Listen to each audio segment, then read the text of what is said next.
जाना तनी तू का करे ले का हो नैहर में छूटा जाके चले ले ऐसे ही बोल जाना तनी तू का करे ले अच्छा नैहर में छूटा जाके चले ले अब तो रखे के बड़ी छान के बात तो सुन लो ढेर बोलबो तो पिटवाई देहब पान के अच्छा अरे रखले बानी नैहर में पसवान के बाबा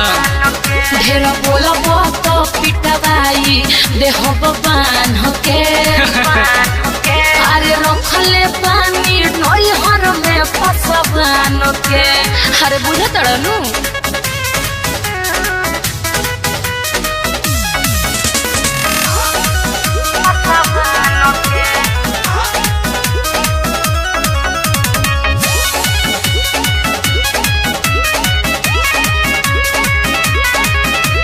जवन जवन तू खेला खेला ले लागल बा हमरो पता अरे सुनो ना डर काना लागेला तहरा पैसा में बुझाता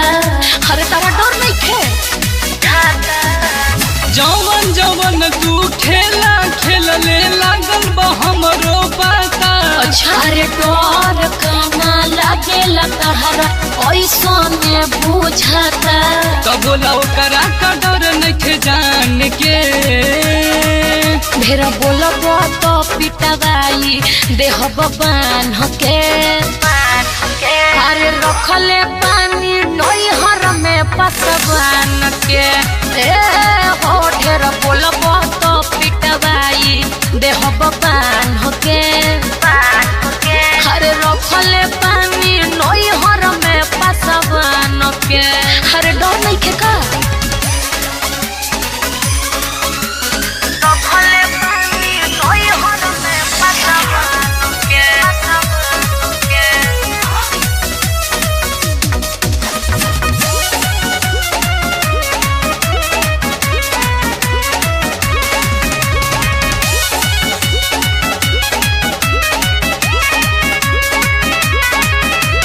हमरो तो चलेला पूरा जिला में रंगदारी अच्छा कोई दी है मोटर पर मदबी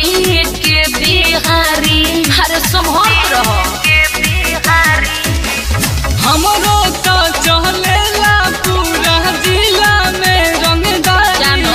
अरे कोई दी है मोटर पर मदबी के बिहारी अब राखी विकास गोड़ छान के पर हिम्मत ढेर बोलबो तो पिटवाई देहब बान के अरे रखले पानी नैहर में पसवान के ढेर बोलबो तो पिटवाई देहब बान के अरे रखले पानी नैहर में पसवान के पूरा इलाका में उनके रंगदारी बा।